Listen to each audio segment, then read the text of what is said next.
મિત્રો, ભગવાન શ્રી કૃષ્ણએ કહ્યું છે કે આ 21 વસ્તુઓ ઘરમાં દુર્ભાગ્ય લાવે છે, સાથે સાથે માતા લક્ષ્મી પણ તેવું ઘર છોડીને જતા રહે છે।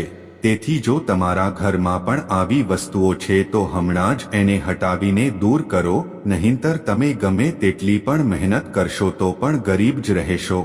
તમારી પાસે ક્યારેય પણ એક આનો પણ રહેશે નહીં। મિત્રો, વાસ્તુશાસ્ત્ર અનુસાર ઘરને વાસ્તુ દોષથી બચાવવા માટે માત્ર યોગ્ય દિશા જ નહીં પરંતુ ઘરની દિવાલો અને ઘરમાં રાખવામાં આવેલી વસ્તુઓનું પણ ખાસ ધ્યાન રાખવાની જરૂર છે।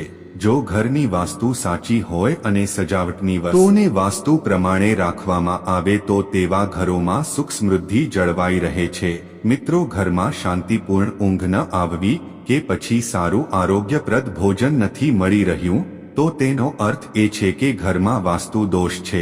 તેથી માત્ર ઘરની દિશા તરફ જ નહીં પરંતુ અંદર રાખવામાં આવેલી વસ્તુઓ પર પણ ધ્યાન આપવું જોઈએ। મિત્રો, ઘરની વાસ્તુશાસ્ત્ર અનુસાર ઘરમાં રહેલી કેટલીક વસ્તુઓ પણ પરિવારની પ્રગતિમાં અડચણ બની શકે છે। આવી પરિસ્થિતિમાં ચાલો જાણીએ એવી વસ્તુઓના વિશે જેને ઘરમાંથી તમારે તરત બહાર કાઢીને ફેંકી દેવી જોઈએ।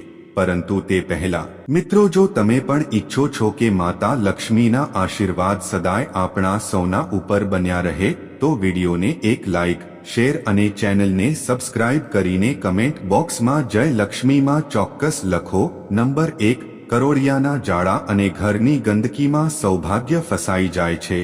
તેથી ઘરમાં બનેલા કરોળિયાના જાળાને તરત જ સાફ કરી નાખો, નહીં તો તે તમારા સારા દિવસોને ખરાબ દિવસોમાં બદલી શકે છે, અશુભ હોય છે। તેથી સમય સમય પર તેમને સાફ કરવા જરૂરી છે। નંબર 2, સૂકા ફૂલો। વાસ્તુશાસ્ત્ર અનુસાર સૂકા ફૂલો મૃત્યુના સંકેત છે।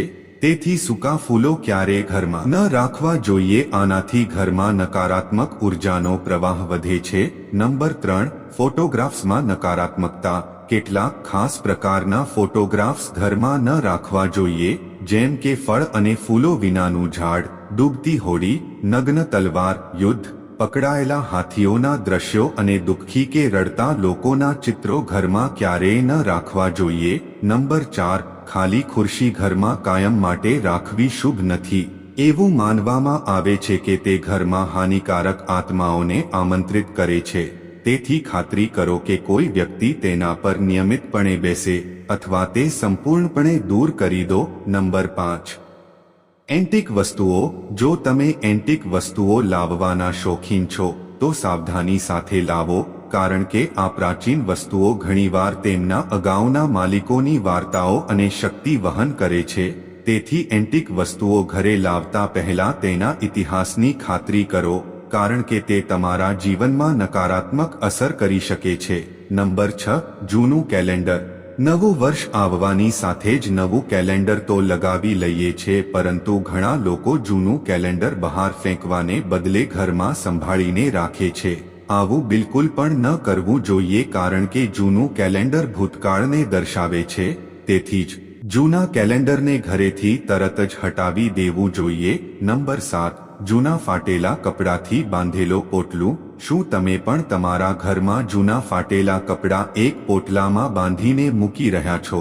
પરંતુ શું તમે ઘરમાં હાજર કપડાના બંડલથી ઘરમાં નકારાત્મક ઉર્જા ઉત્પન્ન થાય છે તે દાનમાં આપવું જોઈએ અથવા તો કોઈને ઉપયોગ માટે આપવું જોઈએ? નંબર 8, દેવી દેવતાઓના જૂના ચિત્રો કે ખંડિત મૂર્તિઓ રાખવાને પણ વાસ્તુશાસ્ત્ર પ્રમાણે વાસ્તુ દોષ માનવામાં આવે છે। તેનાથી આર્થિક નુકસાન તો થાય જ છે, પરંતુ એવું પણ માનવામાં આવે છે કે દેવી દેવતાઓની જૂની મૂર્તિઓ શ્રાપ આપે છે। મંદિરમાં એક જ ભગવાન અને દેવીની 3 મૂર્તિઓ રાખવી એ વાસ્તુદોષ છે। તેથી ઘરમાં માત્ર સ્વચ્છ અને નવી મૂર્તિ જ રાખવી। નંબર 9, હંમેશા ઘરની છતને સાફ રાખો। એવું કહેવાય છે કે ઘરની છત પર પડેલી ગંદકી પણ આર્થિક સંકટ તરફ દોરી જાય છે। બિનજરૂરી વસ્તુઓને બિલકુલ રાખો, તેનાથી પરિવારના સભ્યો પર ખરાબ અસર પડે છે અને પિતૃદોષ પણ ઉત્પન્ન થાય છે। નંબર 10, મહાભારતની તસવીર અથવા પેઇન્ટિંગ। એવું માનવામાં આવે છે કે ઘરમાં મહાભારતની તસવીર લગાવવાથી ઘરની પરેશાનીઓ વધી જાય છે અને ઘરમાં તણાવનું વાતાવરણ સર્જાય છે। याથી જ વાસ્તુશાસ્ત્ર અનુસાર ક્યારે પણ ઘરમાં મહાભારતની કોઈ પણ તસવીર ન લગાવવી જોઈએ। નંબર 11 જૂની ડાયરીઓ ન રાખો જેનો તમે ઘરમાં ઉપયોગ કરતા નથી। વાસ્તુશાસ્ત્ર આ જૂની ડાયરો પણ નકારાત્મક ઉર્જાનું કારણ બને છે જેનો અસર પરિવારના સદસ્યો પર અને તેમની પ્રગતિને અસર કરે છે। નંબર 12 જૂના પેપર વાત કરીએ તો ઘરમાં કચરાના ઢગલા જૂના અખબારોમાં ધૂળ જમા થવાથી અને તેને ભેજવાળી જગ્યાએ રાખવાથી એક રીતે ઘરમાં નકારાત્મક ઉર્જા ઉત્પન્ન થાય છે।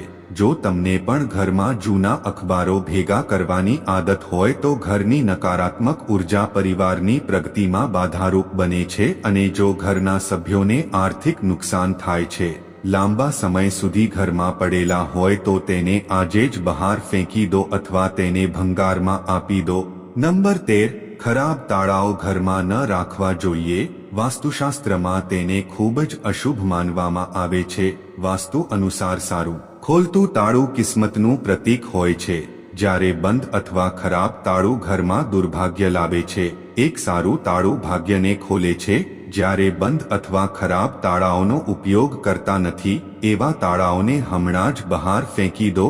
એવું માનવામાં આવે છે કે બંધ તાળાઓ કારકિર્દીમાં અવરોધો લાવે છે, પ્રગતિના માર્ગને અવરોધે છે, તેથી ઘરમાં ખરાબ તાળાઓ ન રાખો। આ તાળાઓ તાત્કાલિક રિપેર કરાવો અથવા કચરાનો ડબ્બો તો છે જ। નંબર 14 દિવાલોમાં ક્રેક જો તમારા ઘરમાં દિવારોમાં તિરાડ આવી છે તો તેને જલ્દીથી જલ્દી રિપેર કરાવો।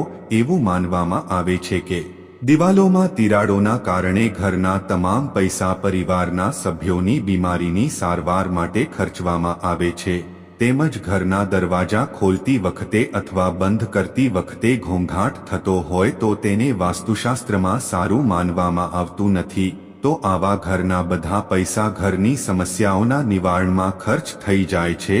નંબર 15 જેમ વહેતા નળને અશુભ માનવામાં આવે છે એવી જ રીતે ઘરના બધા પૈસા પાણી જેવી નકામી જગ્યાઓ પર ખર્ચી નાખે છે તો તેને તરત જ બદલી નાખવા જોઈએ। નંબર 1 જો તમે જીવનમાં સંઘર્ષ ઓછો કરવા માંગો છો તો જૂના, ફાટેલા અથવા ખરાબ ચંપલને ઘરમાં રાખવાથી સંઘર્ષ વધશે। દરેક નાના મોટા કામમાં ખૂબ જ મહેનત કરવી પડશે। જો ઘરમાં જૂના અથવા ફાટેલા ચંપલ હોય તો તેને શનિવારના દિવસે હટાવી દો। શનિની અશુભ સ્થિતિમાંથી છુટકારો મળશે। નંબર 17 તમારા બેડરૂમમાં હિંસક પ્રાણીઓની તસવીર ન રાખવી જોઈએ। નંબર 18 તૂટેલો અરીસો વાસ્તુશાસ્ત્ર મુજબ અરીસો બની શકે છે સંવાદિતાનું પ્રતીક, પરંતુ તૂટેલો અરીસો નકારાત્મક ઉર્જા અને દુર્ભાગ્યને આકર્ષિત કરી શકે છે। આવી સ્થિતિમાં તે ઘરના સભ્યોના જીવન પર ખરાબ અસર કરે છે, સાથે સાથે તેની સ્થિતિ પર પણ નકારાત્મક અસર પડે છે। નંબર 19 જો ઘરમાં કોઈ તૂટેલી અથવા બંધ થયેલી ઘડિયાળ હોય તો તેને તરત જ કાઢી નાખવી જોઈએ। તે ઘરમાં રહેતા લોકો માટે સંબંધિત તણાવ અને દુર્ભાગ્યનું કારણ બની શકે છે।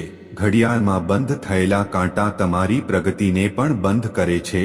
તમારા ઘરમાં કોઈ ઘડિયાળ બંધ છે તો તેને ઠીક કરાયેલો અથવા તો તેને ઘરમાંથી બહાર ફેંકી દો। નંબર 20 વેરવિખેર રહેલા તાર ઘર કે ઓફિસની જગ્યાએ ચાર્જર કેબલ જેવી ઇલેક્ટ્રિક વાયરોને ઉલઝાવીને ન રાખવી જોઈએ અથવા કાર્યસ્થળ પર ફસાયેલા રહેવાથી તમારા કરિયર અને પૈસા પર અસર પડી શકે છે। નંબર 2 તૂટેલું કબાટ તૂટેલી અલમારી કે તિજોરી આર્થિક સંકટ પેદા કરે છે અને વાસ્તુમાં કહેવાયું છે કે ઘરમાં કે દુકાનમાં તૂટેલું કબાટ કે તિજોરી ક્યારે પણ ન રાખવું જોઈએ। કબાટ અને તિજોરીની કામ પતી જાય ત્યારે તેને સારી રીતે બંધ કરી દેવું જોઈએ। તેમજ ખુલ્લી અલમારી ફાલતુમાં તમારા કામમાં અવરોધો ઊભા કરે છે અને તે નકારાત્મક ઉર્જાનો સંચાર વધારે છે અને તમારા પૈસા પણ પાણીની જેમ ખર્ચ થાય છે। તો મારા વહાલા મિત્રો, આજની માહિતી પસંદ આવી હોય તો વિડીયોને એક લાઇક, શેર અને ચેનલને સબસ્ક્રાઇબ કરવાનું ભૂલતા નહીં અને સાથે સાથે બેલ આઇકોનને પણ ઓલ પર પ્રેસ કરજો, જેથી કરીને અમારા આવનાર દરેક વિડીયોની માહિતી આપ સૌને સમયસર મળી રહે। તો મિત્રો, ફરી મળીશું એક નવા વિડીયોમાં। ત્યાં સુધી આપ સૌને જય શ્રી કૃષ્ણ, રાધે રાધે, જય માતાજી, હર હર મહાદેવ।